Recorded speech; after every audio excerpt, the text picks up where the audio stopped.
কি বিপদ! হায় হায় হায় হায় হায়! এত জোরে জোরে ঝড় উঠছে, নৌকা যে টলমল করছে। এবার কি হবে? আমাকে নৌকা পাড়ি তুলতে হবে মনে হয়।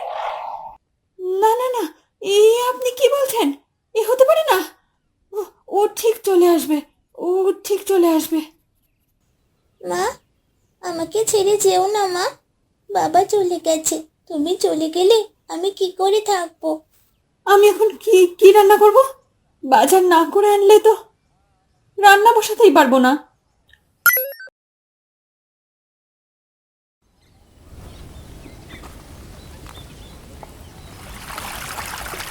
নদীতে বেশ ভালোই ইলিশ মাছ পড়ছে কদিন থেকে, সেই আশাতেই তো এলাম। দুদিন জ্বরে পড়েছিলাম, মাছ ধরতেই পারিনি। আজকে যেন নৌকা ভর্তি করে মাছ ধরতে পারি। জাল ফেলে চুপচাপ বসে থাকে রফিক। আস্তে আস্তে আকাশের পশ্চিম কোণ থেকে মেঘ জমতে শুরু করে। পুরো আকাশটা ঘিরে ফেলে সেই মেঘ। ঝড় উঠতে শুরু হয়, তুফান শুরু হয়। নদীর জলে বড় বড় ঢেউ উঠতে শুরু করে। নৌকা টলমল করতে শুরু করে। কি বিপদ! হায় হায় হায় হায় হায়! এত জোরে জোরে ঝড় উঠছে, নৌকা যে টলমল করছে। এবার কি হবে? আমাকে নৌকা পাড়ি তুলতে হবে মনে হয়। রফিক অনেক চেষ্টা করে নৌকাটা নদীর পাড়ে নিয়ে আসার, কিন্তু কিছুতেই সেই নদীর পাড়ে নিয়ে আসতে পারে না নৌকাকে। তার আগে প্রচণ্ড ঝড় উঠতে শুরু করে। নৌকা টলমল করতে থাকে নদীর বড় বড় ঢেউয়ের ধাক্কায়। হঠাৎ করেই সেই নৌকো উল্টে যায় আর জলে পড়ে যায় রফিক। আমাকে বাঁচাও, আমাকে বাঁচাও! নদীতে আশেপাশে তখন কোনো নৌকা ছিল না, কেউ ছিল না। সাঁতরে পাড়ে আসার চেষ্টা করে রফিক, কিন্তু কিছুতেই আসতে পারে না। নদীর জলের ঢেউয়ে তলিয়ে যেতে থাকে রফিক।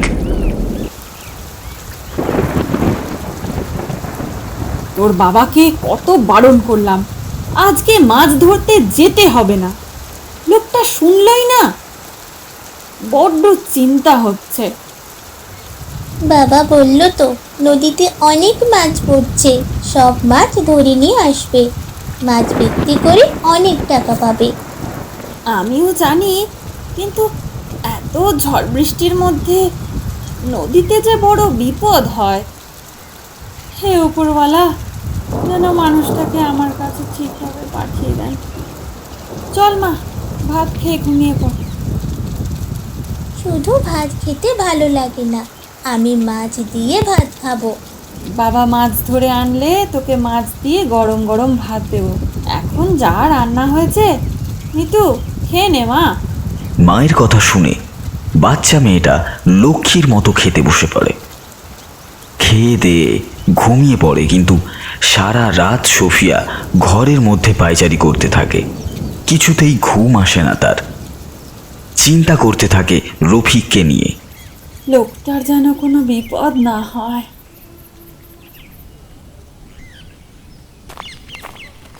এদিকে সকাল হয়ে গেছে, এখনো এসে পৌঁছায়নি রফিক। বড় চিন্তায় পড়ে যায় সোফিয়া। লোকটা তো এতক্ষণে মাছ বিক্রি করে চলে আসা উচিত ছিল। লোকটা কোথায় গেল? এমন সময় নিতু এসে বলে, দেখবে বাবা, অনেক মাছ ধরে বিক্রি করে আসছে। অনেক মাছ মা, অনেক মাছ। এমন সময় সেখানে এসে উপস্থিত হয় গ্রামের জমিদার আর গ্রামের মোড়ল। গ্রামের জমিদার বাবুকে সোফিয়া কাছে আসতে দেখে সোফিয়া এগিয়ে যায়। আরে জমিদার বাবু যে, আপনি? একটা খারাপ খবর আছে রে। কি হয়েছে জমিদার বাবু? সারা রাত ঝড় হয়েছে, সেই জন্য আমি বেরিয়েছিলাম গ্রামের ক্ষয়ক্ষতি দেখতে। নদীর ধারে দেখলাম একটা নৌকা উল্টে পড়ে আছে। নৌকার কাছে যেতেই বুঝলাম সেটা রফিকের নৌকা। রফিকের নৌকাটা নদীর ধারে উল্টে পড়ে আছে। আচ্ছা, রফিক কি বাড়িতে আছে? না না না না, রফিক বাড়িতে নেই তো। সে তো মাছ ধরতে গেছিল কাল রাতে। কত ঝড় বৃষ্টির মধ্যেও মাছ ধরতে গেছিল তাহলে কি? না না না, এই আপনি কি বলছেন? এ হতে পারে না। ও ঠিক চলে আসবে, ও ঠিক চলে আসবে। একবার খোঁজ দিও তো ফিরে এলে। চলো গ্রামের আশপাশটা একবার দেখে আসি। জমিদার বাবু চলে যায়। এদিকে সোফিয়া চিন্তা করতে শুরু করে সারা রাত মানুষটা ঘরে আসেনি বলে। বেলা গড়িয়ে দুপুর হতে গেল, মানুষটা আর ঘরে আসে না। এবার সোফিয়া ভয় পেতে শুরু করে। মা মা, বাবা কখন আসবে? জানি না কত করে তোর বাবাকে বারণ করেছিলাম। আমরা যে মানুষটার জন্য বড্ড চিন্তা হচ্ছে। বলতে বলতে কেঁদে ওঠে সোফিয়া। এইভাবে কেটে যায় আরো 2 দিন। মানুষটা ঘরে ফেরে না। জমিদার বাবু আর মোড়ল মশাই সোফিয়ার বাড়িতে আসে। ঝড়ের কবলে পড়ে মানুষটা বুঝি। মন খারাপ করো না, তোমাকে তো বাঁচতে হবে নাকি? তোমার ও তোমার সন্তানের জন্য তোমাকে ঘুরে দাঁড়াতেই হবে। আমি আমি কি নিয়ে বাঁচবো? আমার কি হবে? তবুও আমরা যতক্ষণ আশেপাশে সমস্ত জায়গায় খবর পাঠিয়েছি, যদি কোনো খবর আসে খুবই ভালো হবে। তুমি তুমি সাবধানে থেকো বন্দি। কোনো অসুবিধে হলে আমাদের ডেকো, কেমন? আমার বাড়িতে চলে যেও বরং। গ্রামের জমিদার বাবু ছিল খুবই দয়ালু প্রকৃতির লোক। বিপদে আপদে গ্রামের সকলের পাশে থাকত। সোফিয়া খাওয়া দাওয়া ছেড়ে শুধু কান্না করতে থাকে। এইভাবে কেটে যায় 1 সপ্তাহ। ঘরে এবার ডাল চাল সব শেষ হয়ে যায়। মিতু দিনের পর দিন অবহেলায় অসুস্থ হয়ে পড়ে। সোফিয়াকে এভাবে থাকতে দেখে পাশের বাড়ির মালতী বৌদি তার বাড়িতে আসে। দেখো বোন, আমি জানি না আমি আমি তোমাকে কিভাবে সান্ত্বনা দেব, তবে বাচ্চাটার জন্য তো বাঁচতে হবে বলো। বাচ্চাটার জন্য ঘুরে তাকাতে হবে। তোমার বাচ্চাটা 1 সপ্তাহ ভালো করে খায়নি, ওর যত্ন নাও, নয়তো অসুস্থ হয়ে পড়বে। আমি এখন কি করব দিদি? কি করবে মানে? বোন, কিছু তো একটা করতেই হবে। আপাতত এখন দুজনে ভালো করে খাওয়া দাওয়া করো। 1 সপ্তাহ হয়ে গেল, নিজের শরীরের দিকে তাকিয়ে দেখেছো? মা, আমার বড় খিদে পেয়েছে মা, কাল থেকে কিছু খাইনি। আহারে আমার বাছা, আমার সাথে আমার বাড়িতে চল। বৌদি, ওকে নিয়ে যাচ্ছি। তুমি স্নান করে আমাদের বাড়িতে চলে এসো, আজকে আমাদের বাড়িতে খাবে। সুফিয়া বাচ্চাটার দিকে তাকিয়ে চুপচাপ চলে যায় মালতীদের বাড়ি। দিনের বেলায় মালতীর বাড়িতে খেয়ে রাতের বেলা নিজের বাড়িতে রান্না করতে গিয়ে দেখে সংসারে সবকিছুই বাড়ন্ত। বাড়িতে তো কিছুই নেই, তাহলে আমি এখন কি কি রান্না করব? বাজার না করে আনলে তো রান্না বসাতেই পারবো না। সুফিয়া রাতের বেলা দোকানে বেরিয়ে পড়ে। গ্রামের মুদিখানা দোকানে গিয়ে বলে, দাদা, 1 কেজি চাল, ডাল আর 500 আলু দিন তো। আমি আমি কিছুদিনের মধ্যে টাকাটা দিয়ে যাব। কিচ্ছু চিন্তা করো না বৌদি, তুমি চলে যাও। রফিক দাদাকে তো আমরা সকলেই চিনি। দাদা বিপদে আপদে সকলকে দেখবে, আর তার বিপদের দিনে আমরা তাকে দেখব না, তা কি করে হয়? ব্যাগে বাজার নিয়ে যখন ফিরছিল তখন বৃষ্টি শুরু হয়। ঝড় বৃষ্টি হলেই এখন সোফিয়ার প্রচণ্ড ভয় হয়। ঘরে ফিরে এসে দেখে নিতু ঘরে বসে কান্নাকাটি করছে। কি হয়েছে মা? কান্না করছো কেন? এই তো আমি চলে এসেছি। মা, আমাকে ছেড়ে যেও না মা, বাবা চলে গেছে। তুমি চলে গেলে আমি কি করে থাকবো? মা, আমি কোথায় যাব তোকে ছেড়ে? এই তো আমি খিদে পেয়েছে মা। রান্না এখনই বসিয়ে দিচ্ছি সোনা। সোফিয়া চোখের জল লুকিয়ে মিতুর জন্য রান্না বসায়। এদিকে মিতু অনেক দিন ধরেই মাছ খাবে বলে কান্না করতে থাকে। আমি আজকে মাছ ছাড়া ভাত খাবো না মা। মাছ কোথায় পাবো বলতো? মাছ খেতে ইচ্ছে করছে মা। দেখছি আজকে ভাত খেয়ে নে, কালকে তোর জন্য মাছ জোগাড় করে আনবো। সুফিয়া এই কথা বললেও তার চিন্তা হতে থাকে, কারণ সে কোথা থেকে মাছ আনবে পরের দিন সকালবেলা, সে এই সবই ভাবছিল। এমন সময় তার কাছে পাশের বাড়ির মালতী বৌদি আসে। কি গো সোফিয়া, তুমি কিছু ভাবলে? সংসার চালাতে গেলে খরচা আছে, কি করবে কিছু বুঝতে পারছো? কি করব বলো তো দিদি, কিছু তো একটা করতে হবে, না হলে সংসারটা চালাবো কি করে? আমি আজকে জমিদার বাবুর বাড়ির পাশ দিয়ে আসছিলাম। জমিদার বাবু আমাকে বললেন ওনার বাড়িতে একটা কাজের লোক রাখবে। আমি তো মোড়লদের বাড়িতে কাজ করতে যাই, ভাবলাম তোমাকে বলি, তুমি যাবে? খুব ভালো, হ্যাঁ অবশ্যই যাব। এই কথা শুনে সোফিয়া খুব খুশি হয়ে যায়। সোফিয়া সকালবেলা ওই জমিদার বাড়ির উদ্দেশ্যে রওনা দেয়। ওইদিকে জমিদার বাড়িতে জমিদার গিন্নি কাজের লোকের অপেক্ষায় বসেছিল বারান্দায়। কাজের লোক কখন যে আসবে, ঘরের কত কাজ পড়ে আছে। এদিকে এতক্ষণে সোফিয়া চলে আসে। এই তো গিন্নিমা, চলে এসেছি। কি কি করতে হবে বলুন? সংসারের অনেক কাজ, সব পারবে তো? সব পারবো। যাও তবে কাজ করতে শুরু করে দাও। সোফিয়া কাজ করতে শুরু করে দেয়। জমিদার গিন্নি একটু খুঁতখুঁতে ছিল। সোফিয়া যতই ভালো কাজ করুক না কেন, জমিদার গিন্নি সবসময় বলতো, তোমার কাজ তো ভালো নয় বাপু, অতটাও ভালো নয়। এই বাসন ভালো করে মাজবে, আর ঘরটাও ভালো করে আরেকবার মুছবে। জায়গায় জায়গায় নোংরা লেগে আছে, সব ভালো করে করবে বাপু। সোফিয়া কিছু না বলে চুপচাপ শুনে যেত সবটা। এইভাবেই সে কাজ করতে থাকে। মোটামুটি কিছু টাকা তার রোজগার হয়। সেই টাকায় মা মেয়ের মোটামুটি চলে যায়। সেদিন সোফিয়া জমিদার বাড়ি থেকে আসার সময় জমিদার গিন্নি বলে, আজকে মাংস হয়েছিল, তার আলু ঝোল রয়ে গেছে, তুমি নিয়ে যাও। আলু ঝোল আমাদের আর কে খাবে বলো তো? নিয়ে যাও, নয়তো আবার ফেলে দিতে হবে। সেইটা নিয়ে বাড়ি চলে আসে সোফিয়া আর গরম ভাত বসিয়ে দেয়। মিতু যখন ভাত খেতে যায় তখন মিতু বলে, এটা কিসের তরকারি মা, এত সুন্দর খেতে? মাংসের আলুর ঝোল, জমিদার গিন্নি দিয়েছেন। এক পিস মাংস দিতে পারলো না? কতদিন মাংস খাইনি, মাছ খাইনি। জমিদার গিন্নি বড্ড বাজে। এমন করে বলতে নেই মা। কিন্তু সোফিয়াও মনে মনে ভাবতে থাকে, সত্যি তো, এক পিস মাংস তো দিলে না।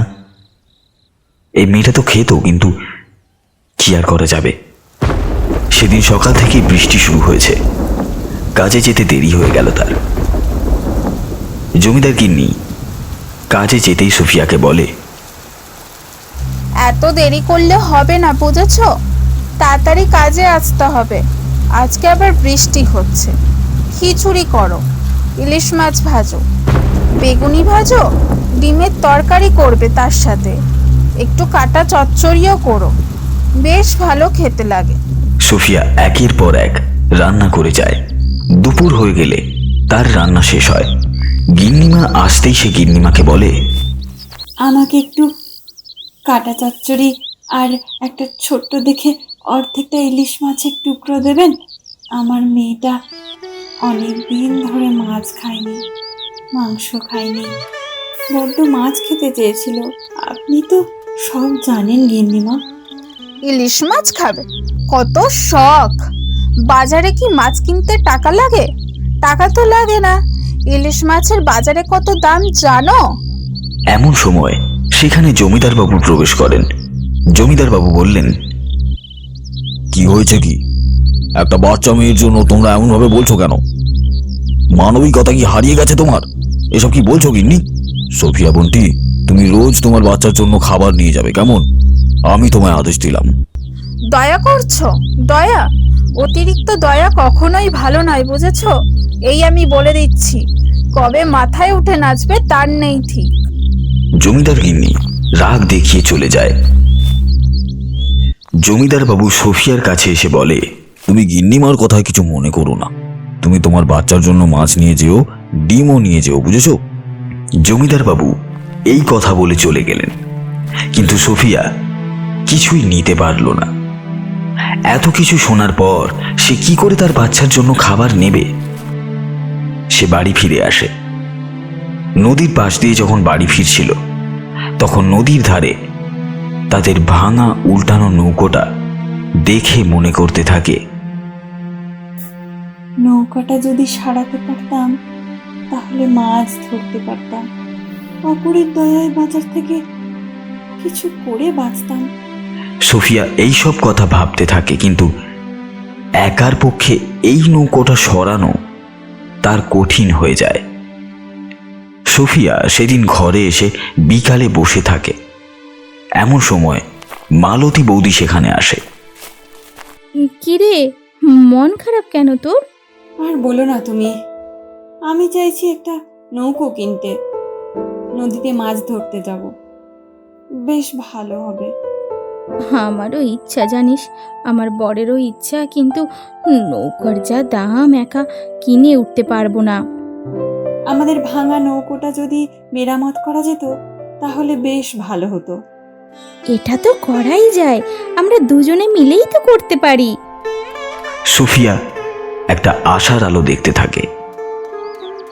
এইদিকে মালতী বৌদি আর সোফিয়া মিলে নৌকো ঠিক করে ফেলে কয়েক মাসের মধ্যে। এইদিকে সোফিয়াও কিছু টাকা পয়সা জমিয়ে ফেলে। নতুন করে নৌকো রং করে নতুন মাছ ধরার জালও কিনে ফেলে দুজনে।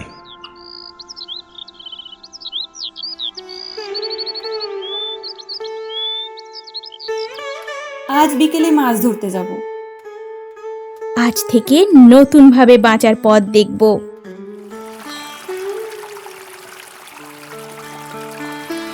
কত মাছ উঠেছে, দেখ দেখ কত মাছ! কতদিন পর পেট ভরে মাছ দিয়ে ভাত খেতে পারবো, 4টে ঘরে পয়সাও আসবে। উফ, কি আনন্দ হচ্ছে যে! ঠিক বলেছ, আমার মেয়েটা মাছ খেতে পারবে, কাঁটা চচ্চড়ি দিয়ে ভাত খেতে পারবে। এইভাবে তারা দুদিন মাছ ধরে। মাছ ধরে বিক্রি করে তাদের বেশ ভালোভাবেই দিন কাটছিল। সেদিন আবার বিকেল থেকে খুব ঝড় বৃষ্টি। ঘরের ভেতরে বসেছিল সোফিয়া আর মিতু। আজকে কিন্তু মা তোমাকে মাছ ধরতে যেতে দেবো না। বাবা একবার এরকম ঝড় বৃষ্টির দিনে মাছ ধরতে গিয়ে আর ফিরে আসেনি। তুমি আজকে মাছ ধরতে যাবে না। না রে মা, আজকে আমি যাব না, তোকে চিন্তা করতে হবে না। আজকে গরম গরম ভাত আর কাঁটা চচ্চড়ি খাবো। মা মেয়ে দুজনেই কথা বলছিল। এমন সময় ঘরের বাইরে একটা চেনা কণ্ঠস্বর পেয়ে দুজনেই চমকে উঠল। সোফিয়া, মিতু, দেখো আমি ফিরে এসেছি। দুজনেই বাইরে ছুটে যায়, দেখে রফিক দাঁড়িয়ে আছে। বাবা তুমি? হ্যাঁ রে মা, আমি আয় মা, আমার কোলে আয় মা। এই 6 মাস তুমি কোথায় ছিলে? তোমার চিন্তায় চিন্তায় আমি আমি পুরো পাগল হয়ে যাচ্ছিলাম। আমি তো ভেবেছিলাম ঝড় বৃষ্টির দিন মাছ ধরতে গিয়ে নৌকো উল্টে যায়, আমি জলে পড়ে যাই আর জলে ডুবে যাই। জলের স্রোতে আমি গিয়ে পৌঁছাই অন্য জায়গায়। আমি হাসপাতালে ভর্তি থাকি, বুঝলে? আমি নিজের স্মৃতিশক্তি সব ভুলে গিয়েছিলাম। কালকে আমার সব মনে পড়েছে, তাই তো তোমাদের কাছে আমি ছুটে চলে এলাম। তুমি তাড়াতাড়ি ঘরে এসো, বাইরে দাঁড়িয়ে থেকো না। তোমার জন্য অপেক্ষা করে করে আমাদের দিন কাটছে, ঘরে এসো তুমি। অনেক দিন পর বাবাকে দেখে মিতুর চোখে জল ধরে না। মিতু অঝোর নয়নে কাঁদতে থাকে।